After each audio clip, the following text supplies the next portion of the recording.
I'm Chantel Roberts, and I'm an expert witness for claims handling standards, practices, and procedures. I was an adjuster for 20 plus years.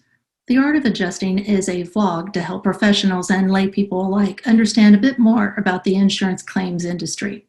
Today we'll be talking about COVID-19 claims and Reservation of Rights letters, which I'll refer to as RORs. What is an ROR? It's a letter letting the insured know that the insurer has a question regarding if coverage is applicable for the claim. There are 10 parts to an ROR, and we'll go over them in an example. Our insured, Mike, has closed his store, Businesses R Us, due to the governor's order regarding the coronavirus. His store was closed from April 15th to July 3rd. He has a CP policy with a business interruption coverage. He filed a claim on July 15th, and the adjuster spoke with him on the same day. Here's how I'd handle these coverage issues. First, I would send the letter the day that I spoke with Mike. The letter would be sent certified, return receipt requested, regular mail, and email. It would say Reservation of Rights letter right there on the top. And I would write, your business or your store, Businesses R Us, was closed from April 15th to July 3rd due to Governor Smith's executive order regarding the coronavirus. There are questions whether coverage under policy number ID 10-T applies to the loss.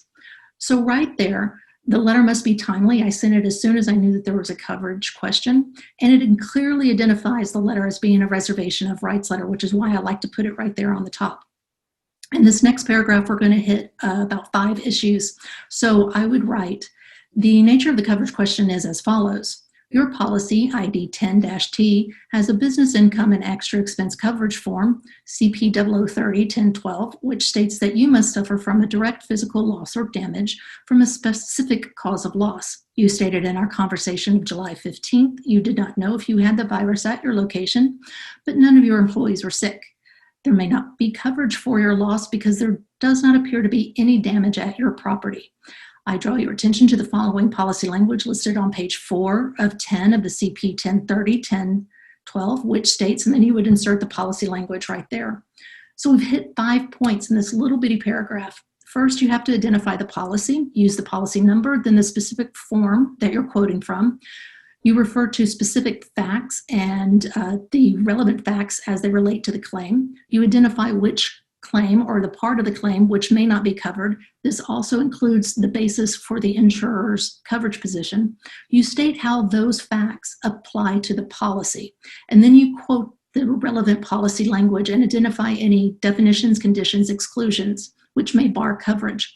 It's always a good idea to include the policy language as an enclosure. So for our example, we're going to go ahead and have a second reason for a ROR, a second coverage question, and the second coverage question paragraph would mirror the one above. I like to separate the 2 coverage questions because if you put all of the coverage questions in one paragraph and then all of the language in one paragraph, Mike, who is a layperson, may not understand which policy language applies to which fact of loss. So it's good to break these things out so that the insured is very clear on what is applicable to what policy language. For the sake of time, I'm skipping to other parts of the letter. So I tell Mike that I've assigned an appraiser. I'm continuing my investigation, and I've asked for Mike's cooperation in my investigation. I also write, no act of Happy Insurance Company's representative while investigating the claim shall be construed as waiving any of the insurer's rights. There may be other reasons why coverage does not apply.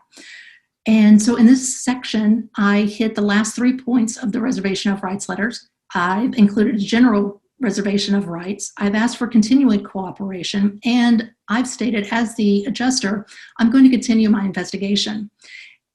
As I do that, if there's no coverage after my investigation is finished, a denial letter should be sent. If there is coverage, the ROR should be withdrawn. So this week I've discussed what makes a good ROR and a claim, and every claim is different, and every insurer has different protocols for handling losses. But a good ROR should have these 10 parts that we've discussed. Few claims go to a jury trial, and picking an expert who has been deposed the most or gone to trial the most may not be the correct expert. Failing to have a second set of eyes on the claim in order to save expenses isn't always the best way to resolve a loss. As an expert witness and former claims adjuster, I'm sharing my experience on the art of adjusting. However, being in the litigated world we're in, see below for some legalese. Thank you for listening. I appreciate your time.